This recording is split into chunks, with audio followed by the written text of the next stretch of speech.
You know what I noticed this year? I always tell schools, my schools that I coach in PGIS, I always say October. I thought I turned it on. Huh? Yeah. Sure. I forgot where I was going. Oh, every year I told my schools now October's one of those months where you're going to have more office discipline referrals. I mean, every school that I work with in Kansas and Oklahoma, October is a difficult month. We have lots and lots of behaviors. And I always tell them, I think it's because the honeymoon's over. The kids figure out what buttons to push on everybody's vending machine. So that's one of the reasons. The second reason is there is a season change. And so everybody's got that thing running down the back of their throat, adults and kids, and nobody feels good. The third thing, I think, is the Halloween issue, you know, with the candy, lots of chocolate. Mom buys a big bag on October 1st, so she's ready for trick-or-treaters. On October 7th, it's gone, so she buys another bag. You know, we're full of chocolate, the kids are full of chocolate, and you have a whole bunch of people full of chocolate.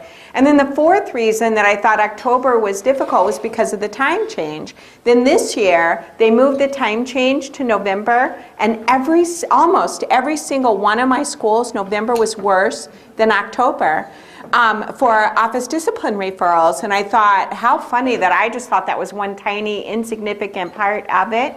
But the kids get hungry an hour before they get fed, and they get tired an hour before they get to leave school. Because you would think falling back, well, what would that matter? But it really does affect kids and behavior. So next year I said, now we have the data. We can be proactive. We know it's going to be difficult. So we'll have the kids come into low lights. We'll give them snacks an hour before lunch so that they are not hungry an hour early, you know, for a week, just to get their bodies acclimated to the time change. I said, we'll just be ready because now we have the data to back it up. That's what's going to happen. All right. This is so cool that you guys meet and do this all the time. So what's cool about this is now I know why these behaviors are showing up. And see, I knew I needed to come up with something like this because so often I would ask people for data and they would hand me a sheet of paper, and I kid you not, this one still stands out in my mind. A lady handed me a sheet of paper about a behavior that a kid was having. It had 147 tally marks on it, and she goes, he hit 147 times. No idea how many days worth of data that was, what time he hit, you know, what were the antecedents, what were the consequences. So what I knew was she knew how to collect data, but not what we were really trying to mine to find the gold that's hidden in all this data that gives us so much rich information and all the conversations that start to happen when you analyze this together. We now know that the function of verbal outbursts was to get peer attention. Now, I probably could have guessed that. Do you need me to stop? Oh, sorry. I told you that's ADHD. I saw movement. Shiny. I probably could have guessed that, but now I have the data to back it up, so I can say without a shadow of a doubt, the function of verbal outburst is to get peer attention. If I know that, I can put a proactive plan in place. This kid can do some things where he gets peer attention, but on my terms instead of his. He's been taking them on his, but now I can give it to him on the front side. This is the kid that can go to the board and write or run the visual schedule for the classroom or run the overhead projector or whatever it is that I'm using in the room. The verbal aggression, the biggest time it showed up was when he got a verbal reprimand from an adult. What does that mean? What's he going for? Attention from an adult. So, and then physical aggression, he had it 11 times. 10 of the times the consequence was being sent to the office to see Mr. Quinn. So I think that one's kind of a double whammy. One, attention from Mr. Quinn, one-on-one time, access to a preferred adult. He also is getting out of what? Work while he's down there in the office. So he's escaping something that's going on in the room. And some kids are so brilliant, they figure out a double whammy for themselves.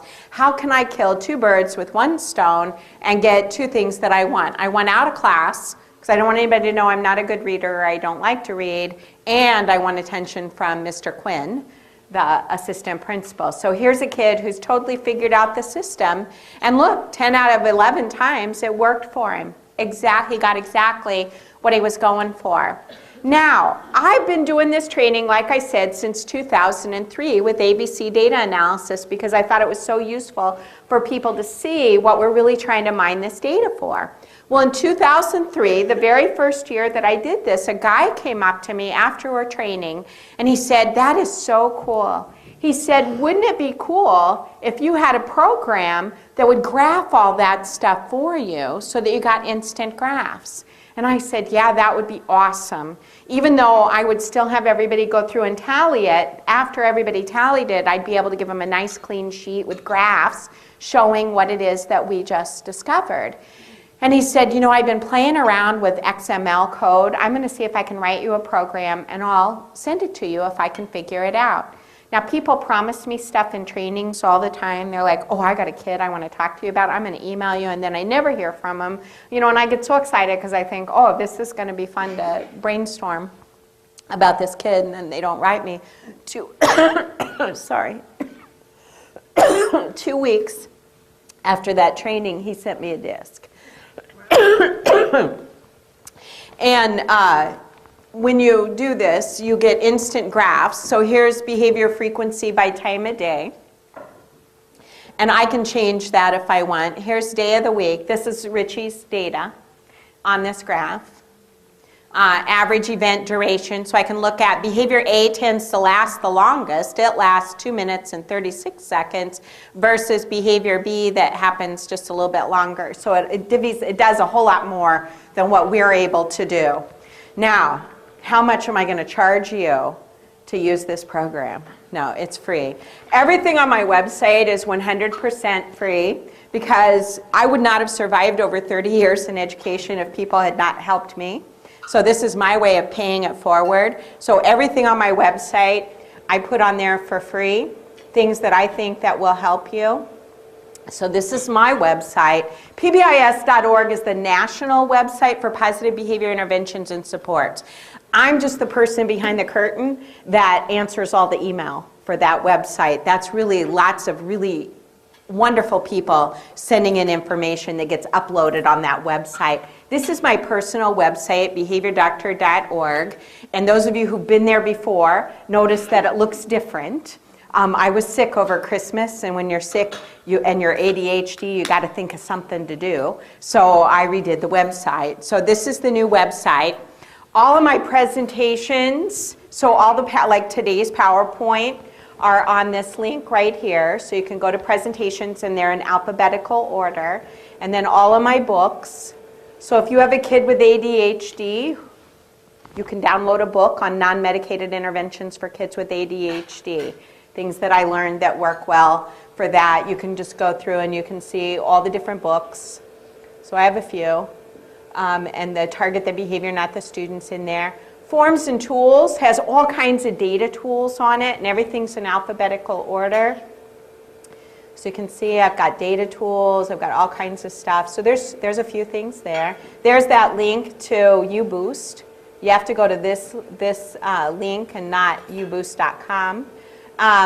You don't care about my trainings that I do or my calendar, but here's my school-wide PBIS page. Building Behavioral Expertise is a class I teach that meets for 6 months, once a month for 6 months, and at the end, everybody has done 5 full functional behavior assessments on 5 different kids. So this training that I'm doing today is one part of that 6-month training.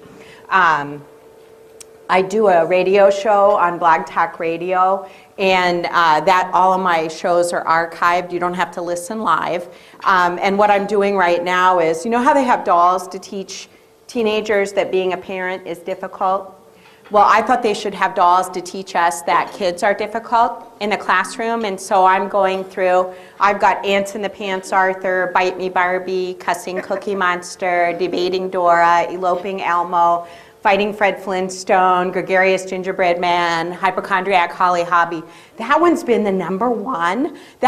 It's only been up for 2 weeks, and it's already been listened to 2,730 sometimes. So that one seems to be really popular. Hypochondriacs must really be rampant right now. Let's see, last week I did Investigating Inspector Gadget. No, that was 2 weeks ago. And then last week I did Jumping G.I. Joe, which is about a kid with autism who jumped up and down. And so it's kind of a technical one, and it's a longer one, so I don't recommend. But all of those are on there. And then I also have a Twitter account.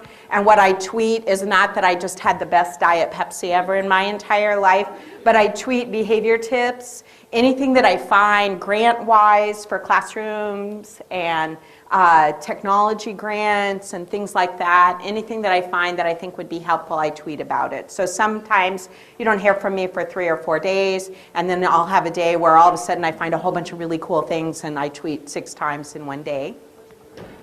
My Twitter name is Behavior Doctor. So twitter.com/Behavior Doctor.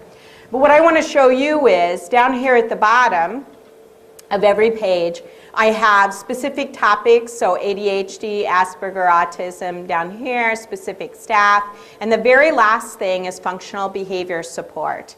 And if you go to functional behavior support, I have a page set up, and this is the FBA data tool example, and this is what it looks like blank. So you would click on this. Rather than take the time for that to download, I'm just going to upload it for you from the desktop because it won't take as long, hopefully. My computer seems to be slightly possessed today. So this is Ritchies data, and what we did was we sat down, we put this up on the big screen in the room, and then we just brainstormed as a team, what are all the possible context activities that are going to show up in the next, we did 10 days because we wanted to collect 10 days. But if you were going to collect 5 days of data, you'd say in the next 5 days. So one of the things that you have to do is enable macros. So you have to click enable macros. And when you do that, that makes you able to add or change things to this. So you click view edit options, and this pops up. And so this is what we pop up in the room with the behavior support team before we start collecting the data. And we label all these, and we talk about what do we mean by assembly? What do we mean by? So we have to define all those things. Then you click antecedent setting events. And like I said, transitions locked. You can't change that one on purpose because so many people forget about that. And that's always such a big key with kids, transitions. So I want that in there. The rest of them you can go in and change. Target behaviors. I only give you 3 spaces. You absolutely cannot enter more than 3. Remember, I prefer 1. Let's just focus on 1 behavior. And let's define it and take care of that. Then consequence outcome, and we have to have those discussions with everybody about what the heck is a consequence. It's not, you know, I duct taped him to the chair, or, you know, it's... I actually got a phone call from a special ed director once. She said, do you know any research about ADHD kids and bungee cords? And so I got all excited, and I said, yeah, you take a bungee cord and you put it across the 2 bottom legs on the front of the chair, and then the kid can put their foot on it and bounce it. And she goes, yeah, that's a good one. But is there any research that says bungee cording the kid to the chair is what you're supposed to do? And I said, let me guess, one of your teachers did that. She goes, uh-huh. And now the parents are threatening to sue you. She goes, uh-huh. I said, you're in trouble. There's no research that backs that up. I said, let me guess, the kid stood up and walked with the chair attached to his rear end. She said, how'd you know? And I said, because that's what I would have done if my teacher had done that to me. Now, we went in and changed Ritchie's schedule. It's going to default to a 30-minute time schedule, just so there's times in there in case you forget. But we went in and we put in Ritchie's real schedule. So from 8 o'clock to 8:24 was class changing time. You know, the kids can come in the door at 8 o'clock. School really starts at 8:25. So the thing you need to know is when you go in and change yours, you can't have 8 o'clock to 8:25 and then 8:25 to 8:45. The time has to be different. So you have to end at 1 minute before. And then start the next one the next minute, because the computer can't read 2 times. It doesn't know what to do with that. So you enter all that and then click print, and print out copies of this for everybody who's going to see this kid in the next however many days that you're collecting data. Everybody turns their sheets into one person. Even though you've already run this ahead of time, you're still going to have everybody go through and tally and talk, because wasn't that valuable to have those conversations? And I know I rushed you through it. We would have done it a lot longer. But anyway, then that one person enters the data. So here is Ritchies, 10 days of data entered in here. It's all entered. After you get all 10 days entered, so see, there's all 10 days. And this is cool. You just enter the date. So let's see, today is 2/8/11. Watch what happens right here. It'll change it to the day. So the guy set it up so that it's got that formula built into it. I probably just messed everything up by doing that, so we'll go back. You scroll down to the bottom, and the magic wands that I passed out earlier. You take that magic wand and you wave it 3 times over your computer, and you say, data are good, data are good, data are good. And then you click this tab right here that says graphs and reports. And I must have accidentally messed with something there. But here you get an instant graph. All of those things that I just kind of showed you on the website. Now, let's say, you don't really like that graph so much. You can double click on it and you won't get that error. And you can make it larger so that everybody can see it. You could change the graph type. Let's say you want it to be a line graph. So you can go in and you can change it. It's just like going into Excel. And you can right click on it, cut and paste it, put it in a report, or you can just print it off just like it is. So it's on my website on the functional behavior assessment page. I don't think I want to save the changes because I think I messed something up. Let me show you. Whoops. Now, the new tool does baseline. You put in on the left-hand side the time the child engaged in behaviors you'd like to what for change? Don't let those carbs soak in yet. Target for change, and up in the top right-hand corner, it says time you started watching the student, time you ended watching the student, and the computer will calculate baseline for you. I just got that added not too long ago because it didn't do that before because we couldn't assume everybody watched the child the same amount of time. And so it couldn't calculate baseline, and people still had to do that part by hand. But now, if the kid goes home at 2 o'clock early, you can put in, I watched them from 8 o'clock to 2 o'clock or 8:17 to 2 o'clock, and the computer will divide the number of minutes engaged by the number of minutes watched, and it will give you a real baseline.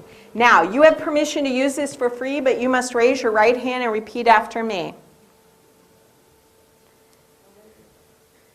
I swear that I state your name, promise I will download the directions first before I email Laura and tell her it doesn't work.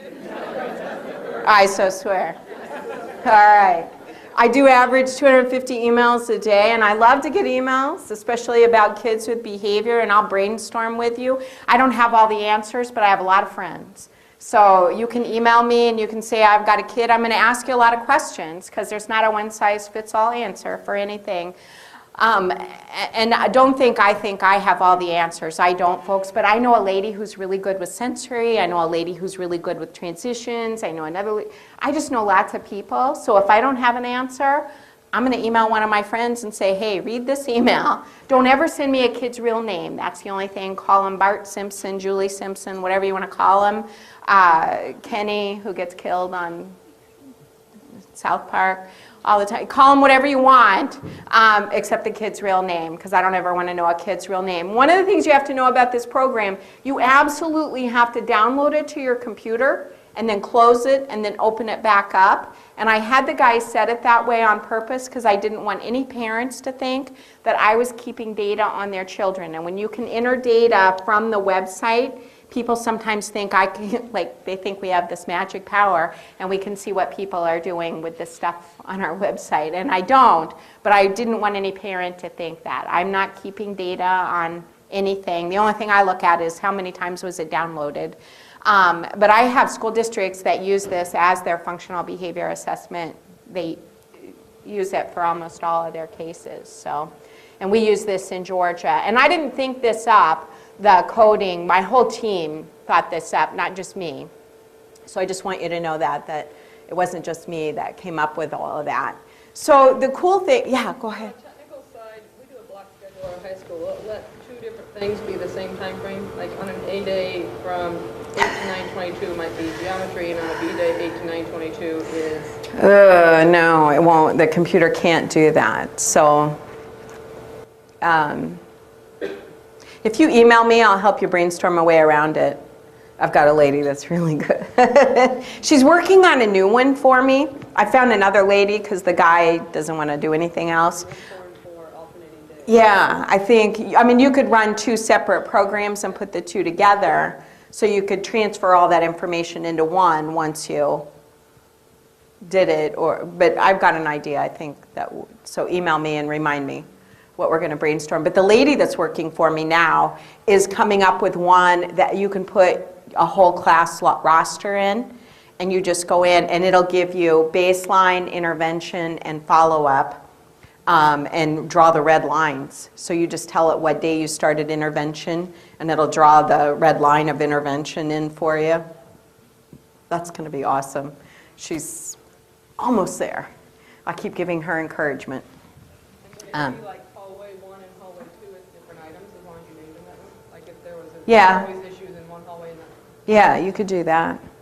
Yeah, because that could be coded as the context. Yeah. So that would take care of it. It'd still be the same time, but the context, that would do it. If that's what, yeah. So anyway, you can get these great graphs. So imagine after everybody's tallied it, had their conversations, and then you put this up in a PowerPoint. And then you can really start to have all those proactive discussions. And you can look at, and it only takes a second to figure out how this one's coded. So this is behavior A, behavior B, behavior C, and these are the antecedents that paired up with each one of those. And then you just look at the key at the top. So it's real easy to figure out. And here's consequence that pairs up with each behavior. So this is behavior A, behavior B, behavior C, and the consequence that paired up with each one. So it's cool. Everybody will understand this because they went through and tallied it first. All right. So then after you do all that, you have to come up with summary statements. So Ritchie, we needed 3 summary statements for Ritchie. When Ritchie is making a transition, he's most likely to have a verbal aggression to get adult attention. Bless you. When Ritchie is assigned a new task, he's most likely to have a physical aggression to escape to the office and, now this is what the team came up with, I would put and gain access to Mr. Quinn, because that really is part of what he was going for. And when Ritchie is supposed to be working quietly or having an instruction direction, he is most likely to have a verbal outburst to get peer attention. That was when he was saying the yo mama and that kind of stuff. Which you would think had died a long time ago, but kids still bring it up from time to time. Now, how many of you have seen one of these? One? They might look a little different. This is competing pathway chart. O'Neill and Horner are the ones that, and normally it says that, but I think my box is hiding it. I've just taken a little play on it. And I put the words in so you know what to put in each box. So I have these on my website. It's called the Blank Competing Pathway Chart under Forms and Tools. So it starts with a B for Blank Competing Pathway Chart. What event or setting takes place prior to the target behavior? That's your antecedent. And it helps if everybody looks at this and sees this so that they understand. Here's where it shows up. Here's what the behavior is, and here's what's feeding it. Here's why it keeps showing up. The consequence, when adult or peer behaviors are reinforcing this behavior, negative or positive reinforcement, what consequences are keeping that going? And I made this box darker because here's where we start. For every behavior that has a different function, sometimes 2 behaviors have the same function, so you would only need 1 box. with both behaviors listed in it, but for every function you need one of these. So for Ritchie, we would have 3 of these because he kind of had 3 different behaviors, 3 different functions. And then this gives you ideas. These are antecedent modifications that you might put in place, or antecedent manipulations that you might put in place. This is the replacement behavior, and this is the consequence modification. What will the adults do different so that we don't feed that snake when it shows up at our side of the boat? Hopefully that'll help you remember the frog story, why you have a frog. So I love these forms. To me, this is a roadmap for writing my behavior intervention plan, but this is like the planning sheet. So I always had my team start with this and then turn this into the real behavior intervention plan, but this was like the planning phase. And what this did was it made everybody think about all 3 areas, not just be good, which is what people typically, that's all they can think is. And here's what I tell people, and I think this will be funny for you to share. Telling a kid to be good is about as effective as this. Be thin. Be thin. No, it doesn't work. Otherwise, I would be much thinner. But basically, sometimes when people write behavior intervention plans, they say the child will be good. How's that working out for you, as Dr. Phil would say? Not so much. So we have to come up with antecedent manipulations, replacement behavior teaching, and consequence modifications. What will we do different? We've been feeding this behavior. This kid's been getting to go out of class, down to hang out with his favorite adult male role model. So we have to do something different. So each one of these is what we came up with for Ritchie.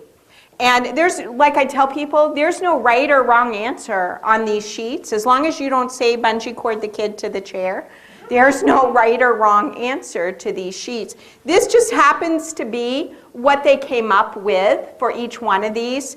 There's lots of different ways you could have done this, but check in, check out with Mr. Quinn. You guys are familiar, those of you who are at PBIS schools know what check in, check out is with meeting with a preferred adult. You don't send them to Attila the Hun and have them check in with that person.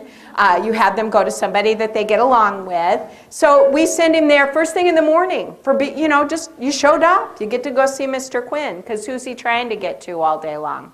Mr. Quinn. We had the Watchdog program set up in this school. Are you guys familiar with Watchdog dads? Great, male role models. These people are trained on how to work with kids. They're always dads. Watchdog stands for Dads of Great Students.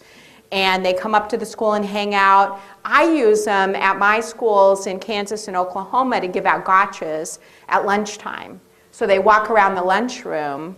Typically, dads can get away at lunchtime for like an hour, and they'll come up to the school and hang out for an hour. So we've got an assignment. You're the first Monday of the month. You're the first Tuesday of the month. You're the first. So we get like 20 dads signed up. So we have a dad in the cafeteria every single day passing out gotchas. So it works out really nicely.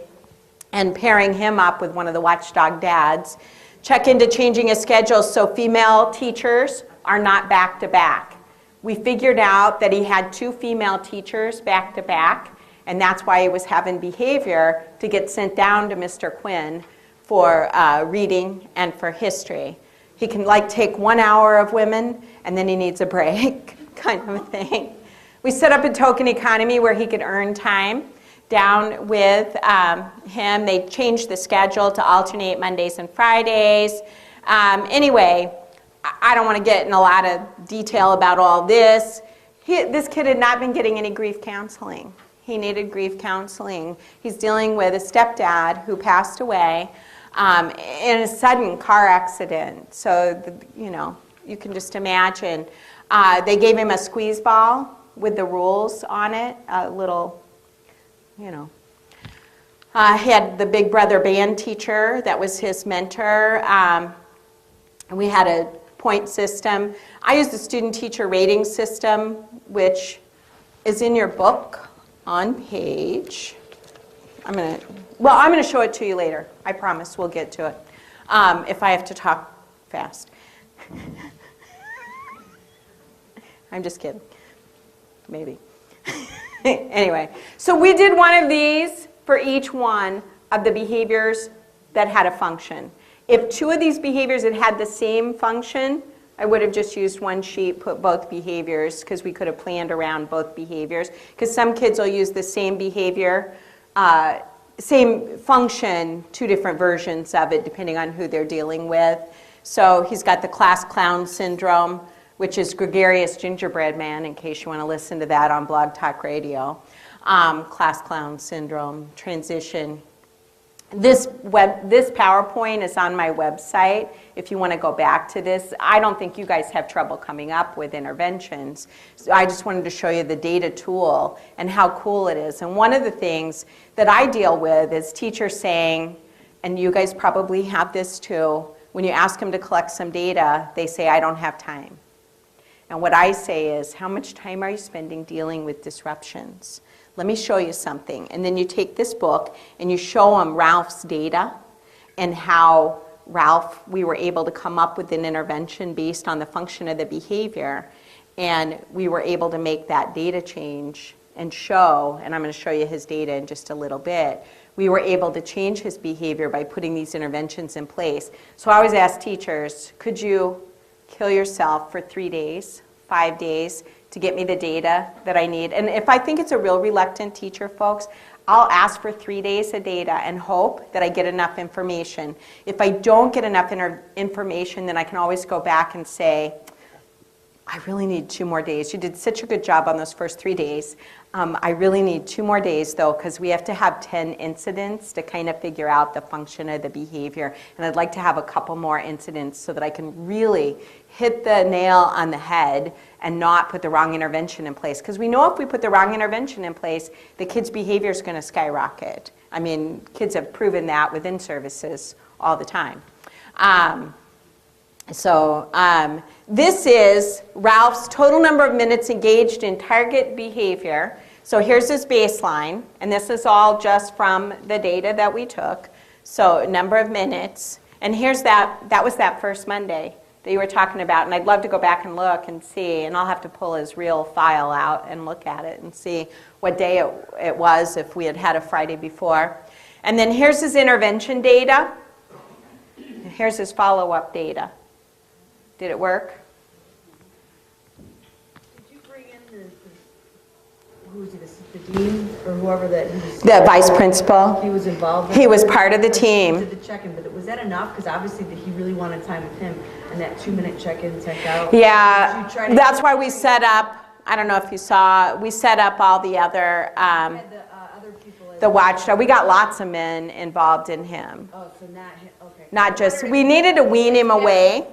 Oh, you don't want him to? I didn't want him to be with Mr. Quinn all the time, because what happens when he goes to the high school and Mr. Quinn's not there? Right. So we need lots of male. I wondered if you were going to have him earn time, scheduled time with him, like. Yeah. You know, sometimes we do that. So, but yeah, that makes sense. Yeah, well, and they did do the token economy, which I think he could stay after school and shoot baskets with Mr. Quinn. I remember something about baskets. And then remember, he loves music. So the music teacher was, the band orchestra teacher was, or band teacher was a male. So we got him in a jazz band ensemble too. So, you know, nobody knew that this kid was really talented. And plus then he didn't have to go home and babysit his sister, which he didn't want to do. Now, I also looked at total number of trips to the office before intervention, total number of minutes spent in the office, because remember he was spending an average 20 minutes every time, so we also graphed all that out. So these are the 10 days before. And then so he had 5 minutes before school and 5 minutes at the end of the day. Instead of 2 minutes, he got 5 with Mr. Quinn and 5 at the end of the day. So that's 10 minutes a day versus the 26 minutes. He averaged 26 minutes a day prior to, which was we saved 160 minutes time spent back in class. So when you can show this kind of data to a classroom teacher who's reluctant to collect the data and show we're going to be able to get academic gain and behavioral decrease by putting this in place, it's a lot easier to sell. And on my website, I've got an example of Scout, who's a 6th grade elementary student. I've got Ritchie. And if you want more, I can send you more. I try not to flood the website with too much, but I can send you lots of, I've 500 people a year I could send you data on. You tell me what you're looking for and I'll dig back through files. So total number of minutes and time lost from classroom learning, you can see we still, with follow-up, here's baseline, intervention, follow-up's not on there because follow-up was 0. And the way we did follow-up was once a month for 3 months. We would do a once a month probe just to make sure it was staying at 0. And we would not release a student's file, their case, until we had had 3 months of decrease from baseline that was sufficient for us. So we have about a month's worth of intervention phase typically, and so on from there. I just threw this in case you guys would like to have this formula. You guys probably know how to do this, but every once in a while I meet people who don't know how to figure decrease from baseline. So I made up an easy formula, and it's on my website if you want to download it. So the intervention data minus the baseline data divided by the baseline data equals the decrease times 100 if you have a cheap calculator. So if the intervention frequency was 3 times per day, but the baseline frequency was 34 times per day, 3 minus 34 equals negative 31. Negative 31 divided by 34 equals 0.91176, 91% decrease in behavior. So, and that was during the intervention phase. So, and that was just for a student. All right, question. The second B, intervention minus baseline divided. Oh, sorry. Divided by baseline. Sorry. It's still baseline. B stands for baseline, I stands for intervention, and I minus B divided by B equals D, decrease. It took me a while to figure out how to make that simple. But when I hired behavior specialists in Georgia, several of them didn't know how to figure decrease from baseline. And I was like, all right, I got to make this easy. And I should create an Excel program that would just do it for you. And I probably could easily do that now that I'm standing up here in front of all of you thinking of that. So I might do that. All right, I want to show you some new data forms that you may or may not have seen. So I'm going to go through these quickly because I have something fun we're going to do in just a second. But I just want to show you some of them. So for latency, tantrums, and sleeping, this is event recording, and it's in your book on page 20. I'm sorry, duration recording. I can tell by your face I said the wrong thing. Duration recording. So the behavior started at 9. This is a kid who was humming. This was their teacher's. These are real samples that I pulled. This was the teacher's biggest problem. The kid was humming. I'm like, really? Yes. I'm not. Oh, you guys, I have to tell this story. I have to. When I was in Georgia, and I'm not knocking Georgia. I wish you weren't videotaping. You're not going to post this on the internet, are you? Yeah. Oh. Never mind. Can you X that out? Okay. When I was in another state, I got called in about a kid who was public enemy number 1. I had to drive 6 hours to go see this kid, and I was training a new behavior specialist, so I took her with me. We drive down to this city, and it's a 3rd grader who's public enemy number 1. And I always have a little short meeting with everybody to find out about the kid, and then we would watch them during the day, and then we'd have the big meeting at the end of the day with everybody, mom, anybody, dad, anybody that would come. So we get there. And we had the meeting, and honest to goodness, they talked about this kid like he was public enemy number 1. And the first class we go in to watch him is music. And there is an elderly gentleman who has been hired to be his one-on-one. That's his job. And the little boy acted up, 3rd grader, cutest little kid, acted up. The man is very overweight. He gets down off the bar stool that he's sitting on. And his pants have fallen down. So he does this, and he hikes up his pants, and his belly's going back and forth. And he stomps over to the kid like this, sticks his rear end way out like this, and stares at him. And then when he thinks the kid's gotten the message, he goes back and sits on his bar stool. Well, you can imagine the other kids in the class think this is hysterical. So they're egging the kid on. And this guy, I think he's lost weight because he's gotten down off the bar stool so much. So we leave music and he carries his bar stool with him. He goes everywhere the kid goes. He sits on the bar stool. Every time the kid acts up, that's his job. So at the end of the day, I said, so your job description is what? And he said, to give him the evil eye. That's it. The man was hired, his total job description was to give the kid the evil eye. And here's the really sad thing, folks. Within 5 minutes of being in class, not in music, but within 5 minutes of being in class, I figured out the kid had learning disabilities. He had cross-dominant stuff. I mean, there was all kinds of signs that this kid had a learning disability, and no one had ever caught it or caught on to the fact that that's why the kid was having the behavior, plus the other kids egging him on.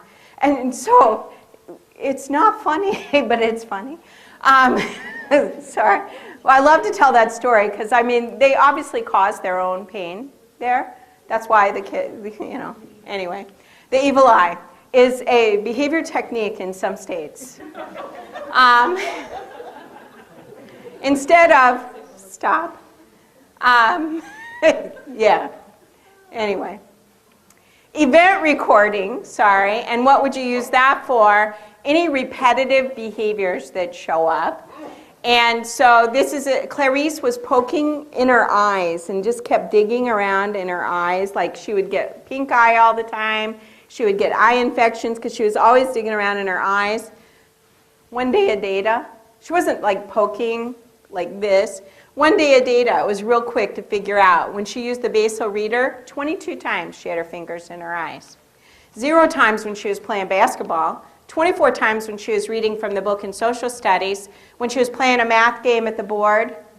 She needs a vision test. Yeah, well, she had passed the vision test at school because almost a lot of kids can pass. Ended up she needed the prisms to do the eye exercises, and that was all that needed to be done was the prism exercises. But I mean, we got a referral for this. A mini FBA, which is where someone is sitting in the room and observing the student, which I don't recommend because you don't get as much good stuff. But that person can write down all the things that they see, work time, free choice time, what was going on. Look at this. This is a kid that was pulling their hair. And every time the staff intervened, they would keep pulling it. If the staff ignored it, they would not pull on it. The kid was totally going for adult attention, not pulling the hair out, but just starting to act like they were going to pull their hair because they could get an adult over there right away. So, Scatterplot, and I know you guys have seen all these. I just wanted to give you blank forms. So in your book, you've got some blanks back in the back that you can use. So this is really easy. When you have those high frequency behaviors, like kids who interrupt 63 times in 30 minutes, and that's a real kid from my past. I did a 30-minute time sample, and I probably missed some because I couldn't hit the keys on the computer fast enough. Because I have a program that turns my 12 function keys into 12 individual timers that measure frequency and duration, and I can do 3 conditions against 6 behaviors, and it'll graph it for me. And I probably just couldn't hit the keys fast enough because this kid was just talking 126 miles per hour. But Scatterplots work for stuff like that. ABC data analysis, which we just did with Ritchie. You've got samples 24 to 25. Now this is the new one that I don't think you maybe have seen, and I love this. It looks confusing, but it's very, very easy. It's the minute-by-minute sheet, and I actually use this a lot with parents. Parents are able to give me good data that I can then interview them. This is the minute-by-minute sheet. Now it looks like, oh my gosh, this is so much to look at.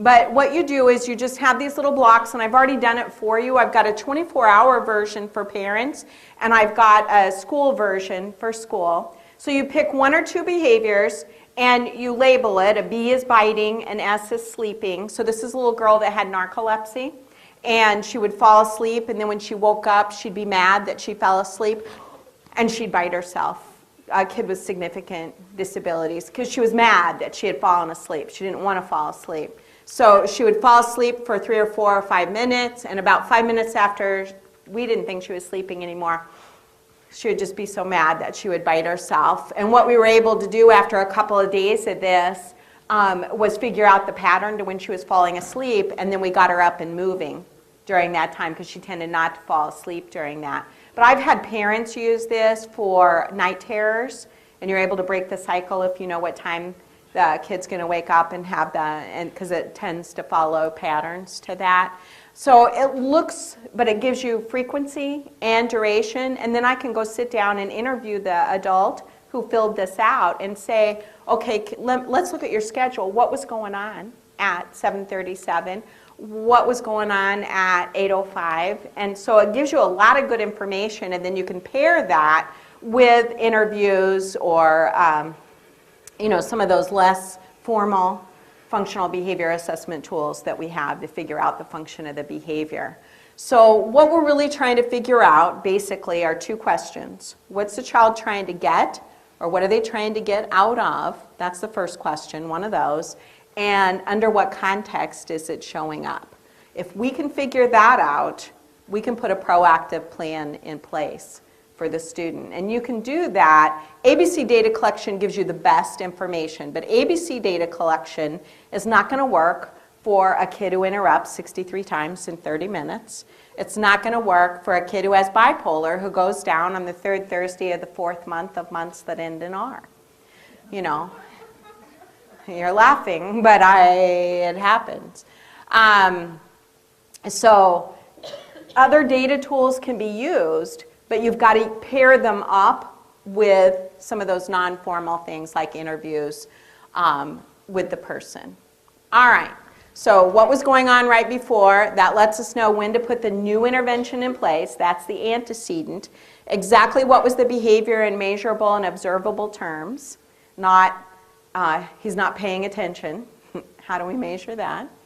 This ensures that we're all measuring the same thing when collecting data. And the consequence, how did the child react to the usual consequences that occurred? This is the real key to why the behavior is happening. I thought it was interesting that Zig Ziglar, who writes a lot of adult behavior books, said that 75 to 80% of all adult behavior is because of the consequence that the adults are going for. And isn't that interesting? Because that's also what's feeding kid behavior. We don't change much when we grow up. We all use those frequent flyer miles, frequent, I'm trying to think of the sandwich. What do you call those? Loyalty cards. We all do things because of what we're going to get for it. Some of us don't speed because we don't want to pay the ticket. Other people know they're only going to get caught 1 out of 16 times, so they speed. We all are motivated by the consequence that happens after it, kids, adults. I always like to relate what I'm talking about with kids to us as adults because I think it's easier to remember. So what's the child getting, or what are they getting away from? This is our goal, to get to this for every single kid, to be able to say, here's where we were, here's where we are. Is it working? So I've got lots of samples. All right. Are you ready to get successful with one of your kids? I know you are. All right. You have on your table, you picked up an extra packet that was stapled that has students A, B, and C.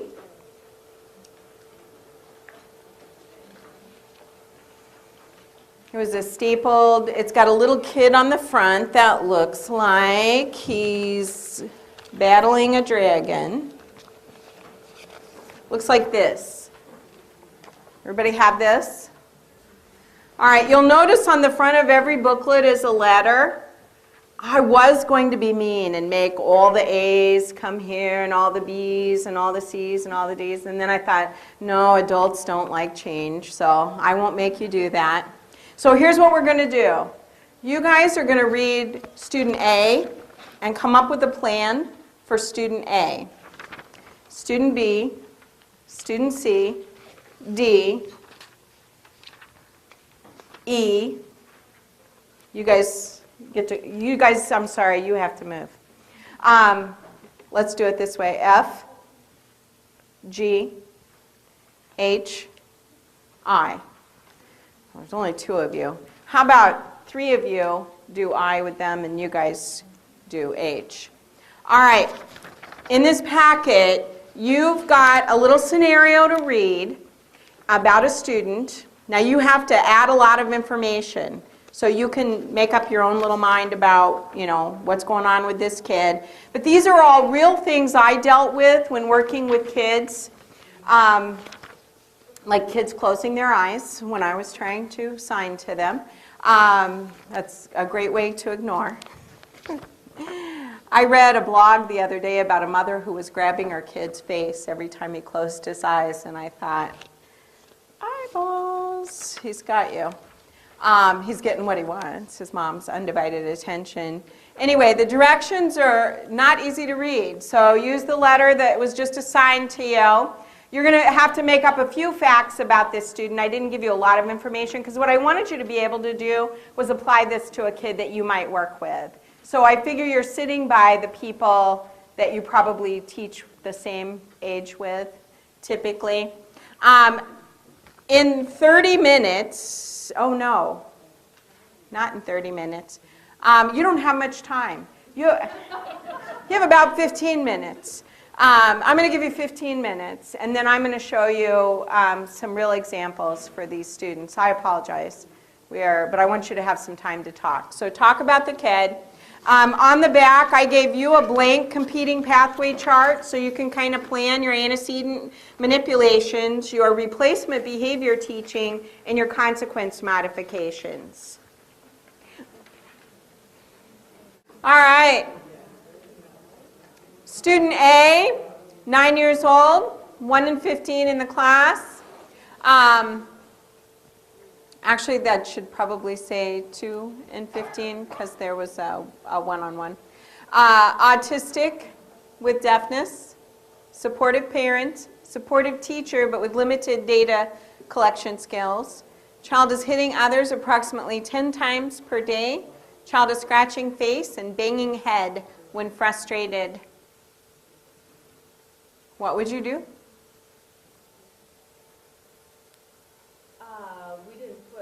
We don't have frustrated down. Oh, sorry.